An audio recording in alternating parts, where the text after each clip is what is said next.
All right, another totally rewarding chats episode. And as usual, I am joined by Paul. How's it going? All good. Snowy day here in Chicago. I know, and cold in the, it's coming for a while. It's going to be cold in the, anywhere north.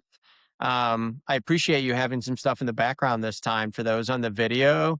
Paul has escaped the insane asylum and has got out of the plain white room or the plain whiteboard they let you draw on. Have And you not been watching the last 3 or 4 episodes we've recorded, Sean? Like, that's not new today.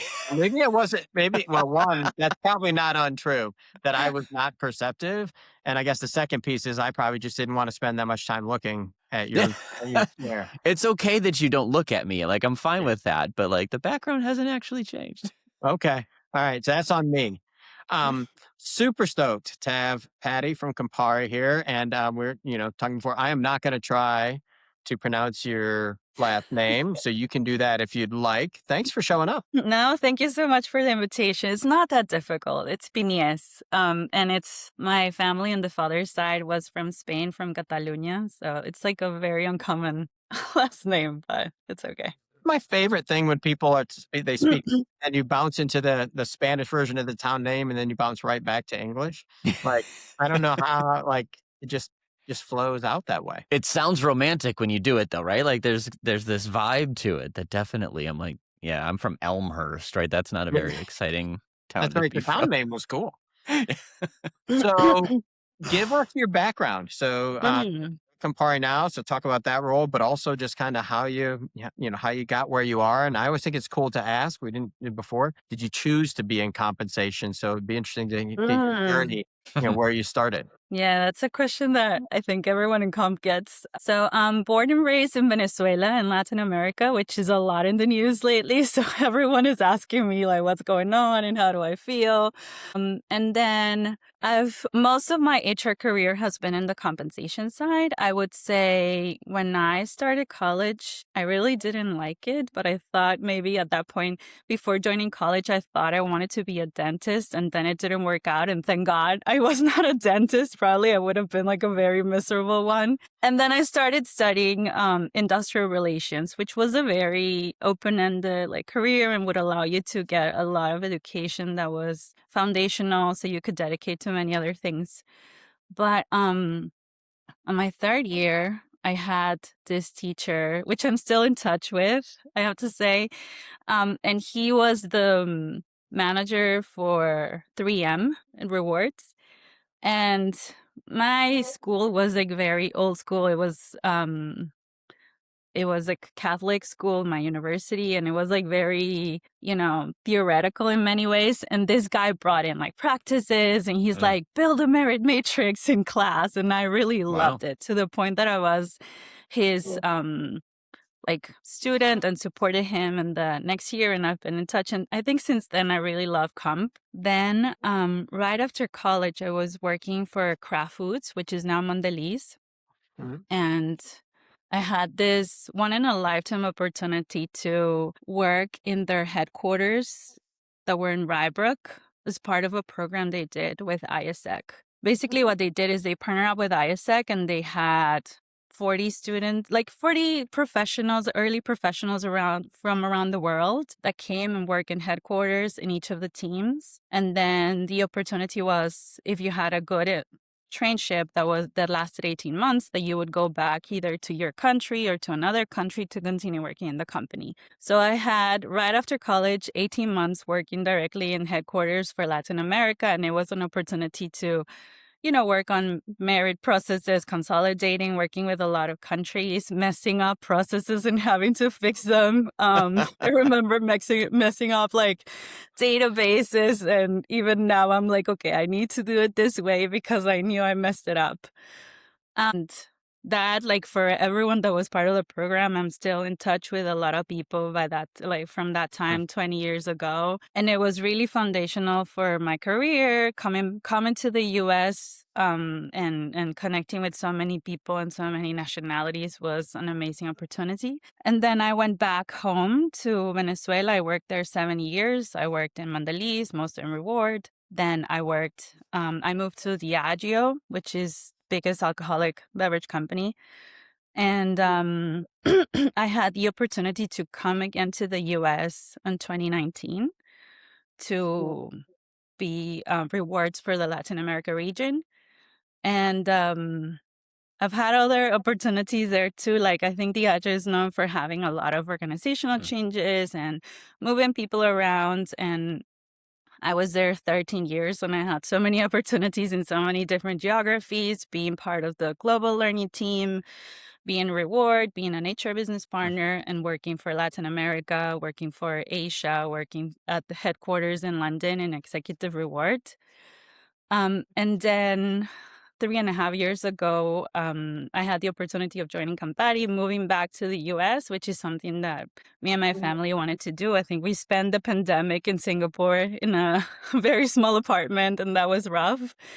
And then one of the things that caught my attention the most about this opportunity was they were going through this transition in the HR function transformation, and they wanted to review all of the global processes. So it was an opportunity to take all the knowledge that you have and really lead a change. And that has been most the focus in the past 3 years. And I would say I'm very proud of like some of the changes that we've done. And I've been able to lead things around processes, transparency, incentives, leading, like defining the philosophy and benchmarks and things that we started in Americas and then became like the standard for global. So it has been a great ride. But short answer, yes, I've wanted to be in compensation.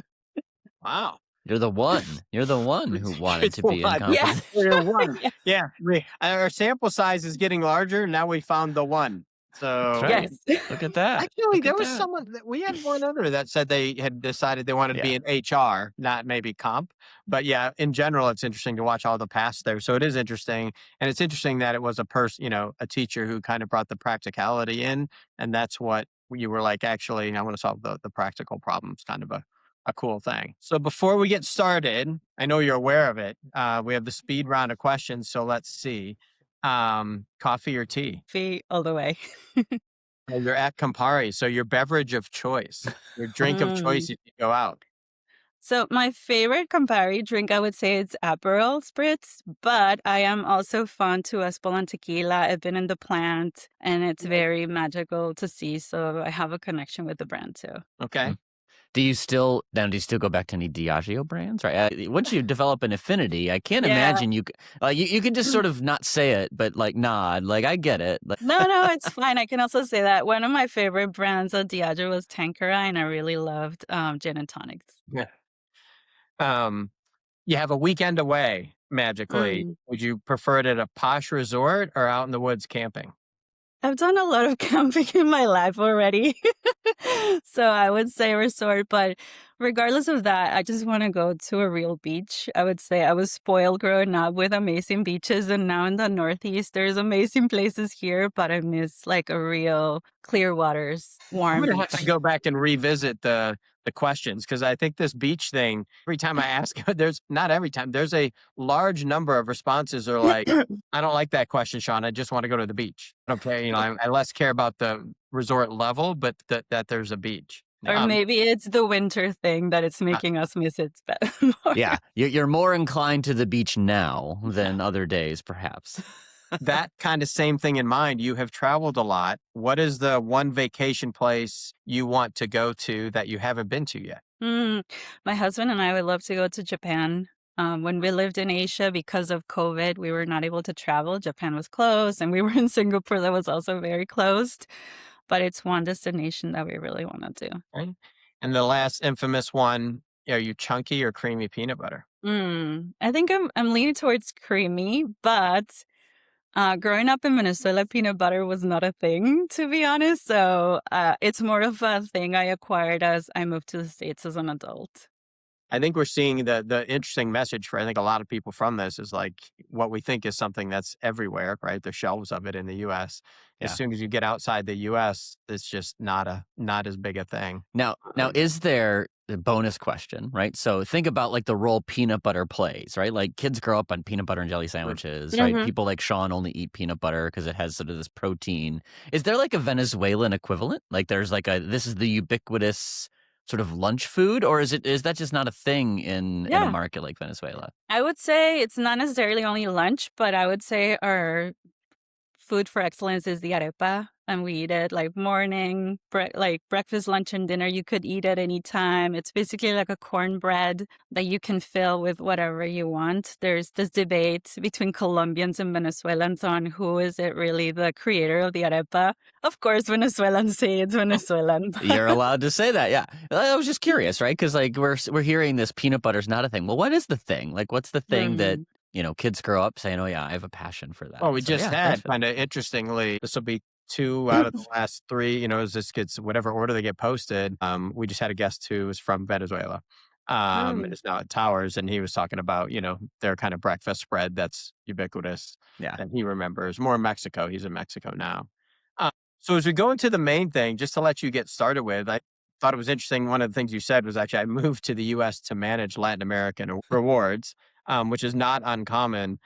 Talk a little bit about managing rewards across multiple geographies. And Mhm. obviously, you think about it, we just heard that you were in Europe, Latin America, North America, and Asia. So a super unique perspective. And then across all that, what's been successful or not successful, and including Mhm. now the whole pay transparency and equity journey. Yeah, sure. So, I would say this has also evolved as my career has evolved. I would say at first it was more like trying to influence, and then on my second time around, because I led Latin America 2 times, it was more like, okay, driving it as a true COE and implementing changes. Um, I would say that one of the things to keep in mind when you're leading like different teams, and probably you're like, oh, it's rewards, it's the same goal across the board, and this is what you have to do. So you have to be really mindful about the culture that surrounds anything you do and how that impacts your goals, right? And I'll put an example. When I was leading the Latin America team, one of the things we wanted to do is consolidate on the benefit space, which is a very common thing to do, right? You go, you look for a broker that will support you at a regional level, you have standards, but then we're Mhm. like, okay, we're going to be setting up standards of care. And for Latin America, it was very easy. I had people in my team that spoke the same language. I kind of understood the culture, and it was pretty easy to do. And we were very successful at doing it. And then I moved to APAC, and I remember my boss saying, like, okay, now you just have to do the same thing in there. Because it was the same boss that was my leader at Latin America. He oversaw North America, Latin America, and APAC. And I'm like, oh, okay, I have my tools. Let me just go and do the same thing. And then I started seeing, like, wait a minute, like, probably I need to do similar things, but I have to understand how all these nuances um, and how it's accepted by culture, right? So, probably some things that we had defined as a standard of care that for the US or other developing markets would be like, you wouldn't even question it. Mm.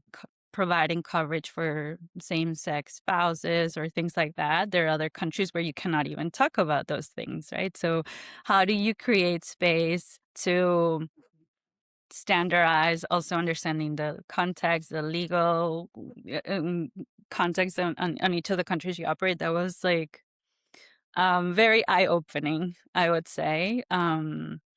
I was Mm. telling to you guys when we were preparing for this that when I joined APAC, one of the biggest issues that we were having with some of what they call developing countries in APAC is we had a very high turnover in countries like Vietnam, Indonesia, and there was also a huge opportunity to grow in those markets because our let's say market share was very low. But how do you do it? How do you do it without turnover that reach out like 30%? It's very difficult. So we had to look into, okay, let's understand what is the talent that we're fighting for, what are the nuances of these markets. And in that moment, as a alcoholic beverage company that was looking into a majority Muslim country, the talent force that we were working on is very Mm. small. People who were willing to work for an alcoholic beverage company. So it made us like, okay, we have to be more competitive. We have to communicate our offers in different ways. What are the things that we need to offer? How do we engage candidates from the beginning? And it was a very eye-opening experience. Yeah, that's an interesting case example, right? When you think about, I mean, I've operated globally too. I've never really had to sit back and say, like, what are almost demographic and preferences that most people don't think about, right? Like, we're going to operate in this space. We have an office in this market. Here's who those people are. And as a result, we're going to look kind of funny to them, right? Mhm. Or, the closest is I know I worked for an investment company that had a China office, and people in China don't invest, right? At least at that point, that really wasn't a thing. So finding people who knew anything about what we did was really hard. I just never thought about it from a religious perspective as well. So it's a unique example that you don't come Yeah. across quite as often. Yeah, no, Hmm. that's a great example too. Yeah, I also experienced some things with China, which also was probably a market I didn't know and that much about until I moved to APAC and I had to do like this deep dive on China. And what I would say most recently when I came back to the US and now in Campari in the role that I'm leading a very diverse region that has countries that are as evolved as the US and Canada and legislation wise from a pay transparency perspective. But then also in my mix, I have countries like Latin American countries like Mexico and Argentina, where probably there's legislation, Hmm. but not as evolved. And then also we have Jamaica, which is Hmm. in Campari, the company J-Rin Nephew is the first company in Jamaica. It's one of the biggest employers in the island. It's a very important company. And we this past year in 2025, we made changes to our practices and recruiting practices to support pay transparency, even in those places where there was no legal mandate, right? So we said, okay, Hmm. going forward, you cannot ask anyone for previous compensation. Let's think about these are countries that they were even asking pay slips to Hmm. candidates, right? So having to break that cycle and explain why are we doing this? Why is it important? How to approach candidates? And we created a multifunctional team with TA, with HR business partners and rewards to work on this, connect with the countries, understand their concerns, and then put a practice in place. And the reception, even from candidates, has been great. Candidates in Brazil say, "We love the transparency. We love how forward you are with the information, and people are really appreciative of those Yeah. changes, even though there's Hmm. not like a requirement for us to do so." So I'm curious, just because in your comments so far, you've presented two different examples where the conclusion was pretty different, but I think on the surface, they can express themselves the same. And it's, definition of family when thinking about standard of care for benefits in Asia. You know, you can't do that, right? And we get that feedback from sort of local people. You can't do that here. Whereas, in Jamaica, I imagine you got a little bit of a, oh, you can't do that Mhm. around, asking about pay. So I guess talk about how you worked through what do you mean by can't do that? Like, how did you decide when do you take, and I don't want to call it an American approach, but sort of a global approach of, no, we're Mhm. going to do this versus when do you decide to default to the kind of culture norms, of course, the law, but like, your conclusion was different in two different Mhm. scenarios. So just talk us through the process of knowing when to be more global and when to be more local. Yeah, no, that's a very good point. And I think the conclusion is first understanding the legal landscape. And in some cases, um, you cannot do that because basically the law doesn't Sure. support it. Bright line there. And that's like, okay, we're not doing it. Yeah. But in the most recent case around pay transparency, even though there is no mandate for companies to publish ranges and to Mhm. be upfront on the compensation, it has been demonstrated that is a practice that really supports pay transparency and that supports pay equity, right? And one of the things that we have worked is making sure that we review every step of the way, that we're very close with talent acquisition at the moment of hire, that we're very close with the countries whenever we have salary reviews and we check any potential deviations, and that we kind of monitor because any step of the way can mess up your pay Sure. equity, right? So we're like working with all the partners and because there was not a legal reason that we couldn't do it, and instead there were many good reasons for us to do it, we kind of supported that way. And we knew there were concerns from the countries around, like, oh,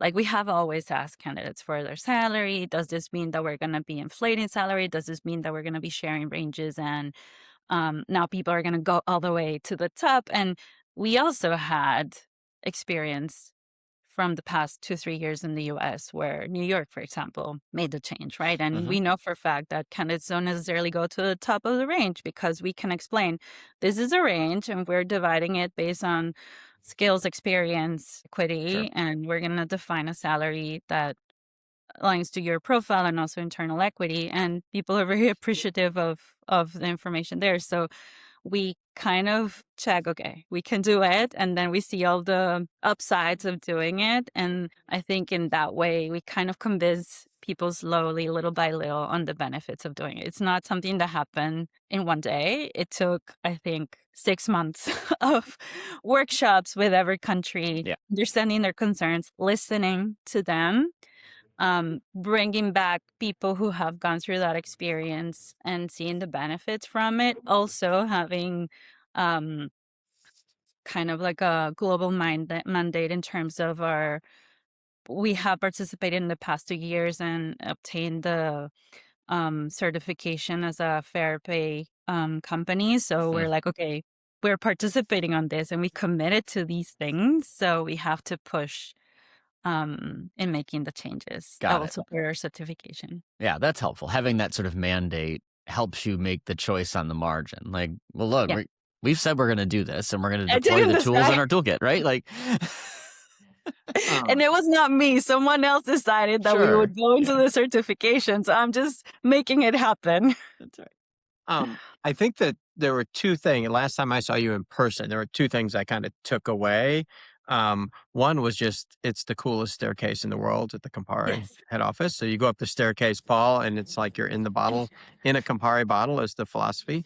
It's actually really cool. It's red in there, like really red. So Paul's gonna go Google it. That is a Yes, search that waiting is to a third happen that here. so Yeah. that was one thing I took away, Patty. Ooh. But the other one that I took away when I chatted with you there, and we've talked a couple times, is how important it is to you to work with your HR business partners and TA, how passionate you are, and how you almost take it for granted now from the standpoint that that's a part of your job. Can you talk Hmm. a little bit about how one, why you find it so important, but also then how do you actually make that happen? Because I think a lot of people philosophically, especially pay equity and transparency, right? There's two ways to fix it. Well, fixing it, and then there's preventing the problem on the way Hmm. in issue. Yeah. So, can you talk a little bit about that? Because I know that's something you've done really well at your stops, and it caught me when we were in New York on how it's just a part of your job. Yeah. No, and I think you give it for granted, but then you shouldn't, right? It's something that it's very important. And since I joined, the person who leads TA and Campari, it's one person that we have partnered really well. She joined just a little bit before I did, and then she hired me. And I think that also brought in like a bond that was very important. And there's also the person that leads the talent. Um, team, and I think the three of us are very close in the things that we're working on, and that the functions do not operate on silos. But more specifically with the talent acquisition team, because there were a lot of things that had to be built, I think that really helped in making sure that when they were built in the right way. Before having this leader in talent acquisition, Campari didn't have a talent acquisition team. And it's one of the things that they put in place with the Mhm. transformations.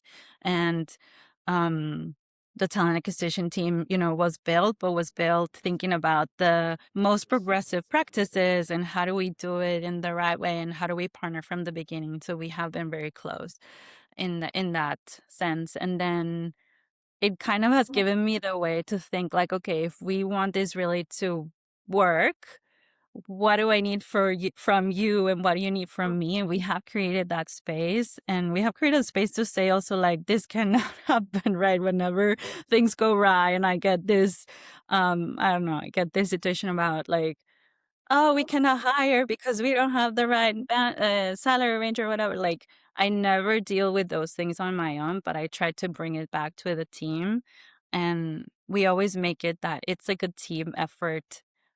And I always say, look, it is possible that the salary range might not be right, and I'm more than happy to review. It's possible that we're not looking for the right candidate because you want a Ferrari, but you have a Corolla budget. That happens a lot of times.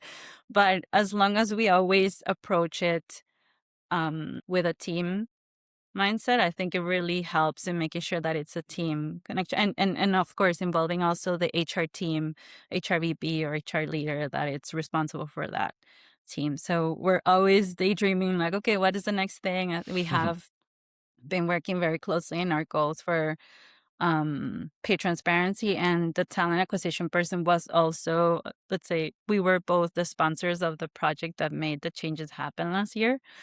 um and now we're thinking, okay, what's next? What are we gonna do now? They're implementing a lot of they implemented Phenom that uses AI, and we're thinking about what are other things that we can develop to support the process from a comp perspective as well. Do you spend time training? Like, I'm curious how far Yes. you try to educate them on the comp philosophy, or do you just Yes. send over the rules? Yeah. We I've spent a lot of time communicating what the philosophy means, both like to HR teams and talent acquisition teams, because our talent acquisition team supports the region, and they might be hiring in Jamaica but based in the US, and you need to make sure that they truly understand how does compensation work in those markets. So we have even created like guides per country that talk about the country and the business and the specificities for those countries. And now we're ensuring that those guides are kept up to date with changes in legislation, changes in practices, changes in benefits. And that's a tool that the talent acquisition team uses to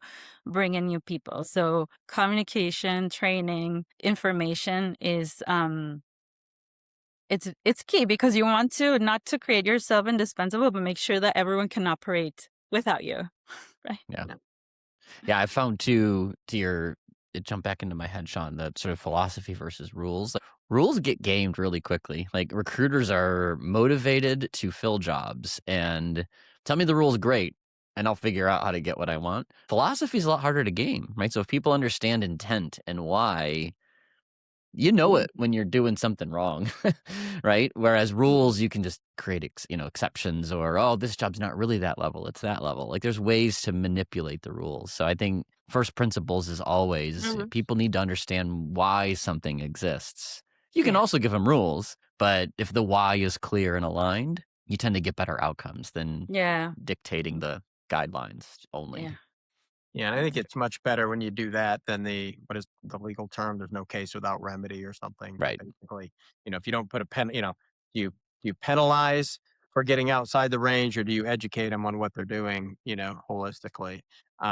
Carrot or stick is probably more Yep. simplistic for someone like me than, legal term. But I think yeah. that type of thing, it sounds like you're in the carrot mode, of like, we're in this together. This is what happens as we go through. Yeah, we have also worked a lot. I've been like the pusher of creating a community across the region, using teams, using making sure that people know where to find things. So it's kind of like, okay, I'm showing you the first time. Here it is. I'm hoping that you go and look for it. And look, people come and say like, "Oh, I forgot where this is." I'm like, "Don't worry, here's the information." But trying to create a place where people can get information. So for this pay transparency thing, we kind of revamped also our teams community to make sure that Hmm. HR communities were able to find like our documents for talent, for reward, for all the functions in a very easy way. And everything that linked also to pay transparency, we created tools for them to put together offers. We created tools for them to communicate offers. All the information I tell you about each of the countries, we also put it there so people can access on their own. I mean, that is like, if from start to finish, how long could someone expect to kind of get a program like that in place? Because I think you guys, like, your program's super impressive, which is why I wanted to talk. It's like, if you went somewhere and you were somewhere that didn't kind of have these things in place, what was the goal you would give yourself Hmm. over a period of time to facilitate change? I think it depends also on the ability of like the change management that is required, right? I would say probably a year at least, Mm. because you have to create a lot of foundational knowledge and information. But you also have to work with a team on different ways of working, maybe, and try to like educate and say, okay, we're going to be working a different way, and these are the benefits, and you have them to buy on it. So I would say at least a year. I've been in the role for 3.5 years. And I would say probably Hmm. probably the first year and a half, 2 years, the pay transparency was not a focus on itself, but everything we did from a philosophy, internal equity perspective kind of built on it, where the first year that we did the certification, probably everyone's kind of nervous what's going to come up. And the results were pretty good because we had already worked in a lot of foundational Yeah. Yeah. um, Now, things. now let's just pretend for a second you're out at a cocktail party, of course, drinking a Campari cocktail, and you meet somebody who woke up this morning and knew nothing about pay transparency, but they've got people in Europe, so Oh, they don't have a great. year. They've got 6 months. So, what would your advice be? Like, other than buying them another drink to sort of take the edge off the panic that is now there, like they don't have a year, right? And I'm pushing, and I apologize for sort of pushing, but like, Mhm. how would you say? Okay, you've got a more constrained timeline, at least to get something going. Where would you advise that they start? Because we talked to somebody in Europe last recording, Mhm. probably it'll come in before this. And the assessment was there's a lot of people who don't realize what's in front of them Mhm. still. So you've met somebody, and what's your advice to them, given that they don't have the time that they should be able to take to Yeah. really do Yeah. this well? I think there's a lot of conversation around the structure that you have, and making sure that you have the right structure in place so you can compare equal work for equal pay.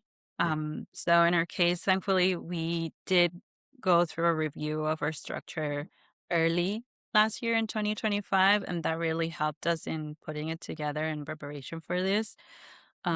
But I would say making sure that you have that and that you are able to compare roles that are similar in terms of responsibility, skill.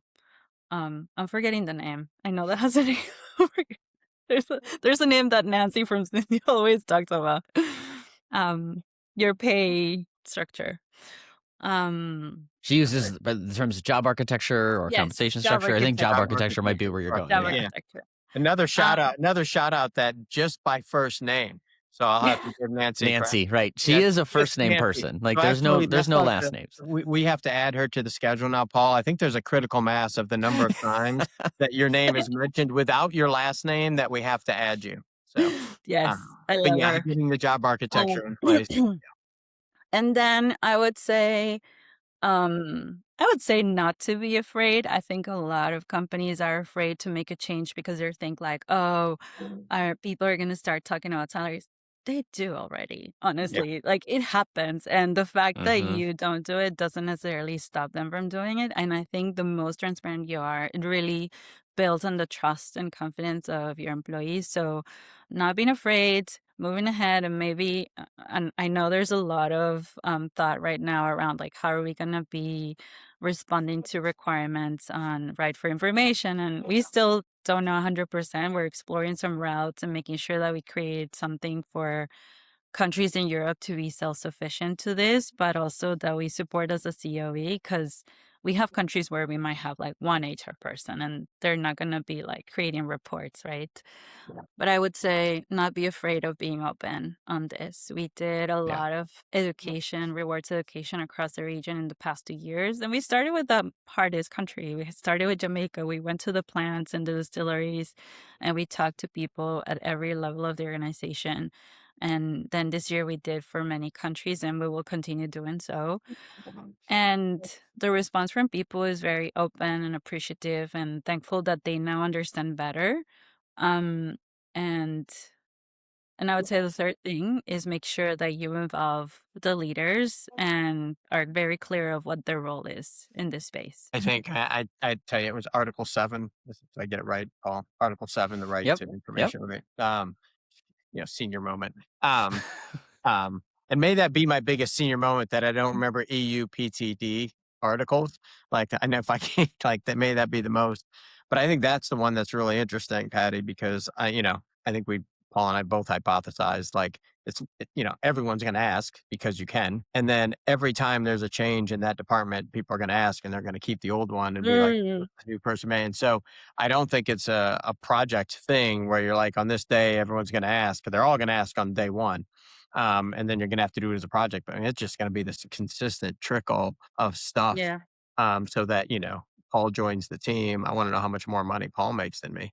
And I can do that if I keep all the little, dots from before. Yeah, I heard that. I heard that episode and it's like, yeah, you have people that probably are gonna do that, but so how do you do it in a way that doesn't create extra burden to the Yeah. teams that Yeah. because we seriously have teams that have one person Yeah. and they're responsible for so many other things.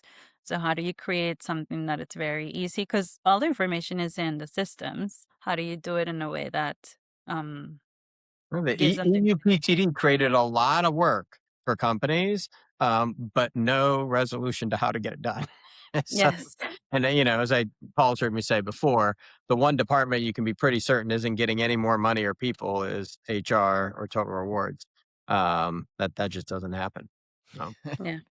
This has been awesome. So, the question we always ask, and you have such this wide range at the end, is if you, in all those things, if you could auto magically solve one thing in HR, what would it be? I really would Ooh. love to create a tool where maybe we kind of I think from compensation perspective, we're kind of setting up the guardrails a lot, right? Like we're the ones in many cases defining the number and the salaries and how can we create something that we don't have to do that anymore and that managers Mm. are self-sufficient. And I know there's AI tools now being created to support in this space. So I'm looking forward to that because I think that will allow HR to be like less the police in many processes and the controller and be more like the the coach for the leaders. And yeah, if a leader makes a bad decision, of course we don't want that, but it will sometimes happen. And trust me, they're gonna learn from that decision, right? So um yeah, it's creating more tools to reduce the admin burden. But I think sometimes HR also wants to keep that control. So how do you make it in a way that it feels or HR doesn't feel Mm. they're losing something, but they're gaining an opportunity to be more of a strategic advisor? I thought you were going to go with an Aperol spritz machine in every HR department. I thought it was I going guess to. that already exists. Oh, it exists? Oh, the HR just doesn't share that information. I'm not in HR, so I'm just not aware of that. Um, There uh, may be different machines at the top of the magical red staircase too than Yeah. exist in most places. So it is one of the coolest to wrap up. Like it is a super cool, a cool office. The only thing I'm bummed out about is I didn't get to play foosball there. I didn't have time. So, um, you I could really, probably make that happen. You could uh, probably make that. You could yeah, probably next make that time I'm in happen. town, yeah, find out who's good at foosball there. I really appreciate you coming on, Patty. It's such a unique perspective. Um, it's great that you were able to spend an hour with us. No, thank you so much. I really Um, loved it. Thanks. and Yeah, so for thanks. those listening, you can reach out. We'll put Patty's information in there. She's a wealth of information beyond being just a great human. So reach out if and connect if you have questions. And we will check in with you guys next time. Thanks so much. Thank you, Patty. Thank you.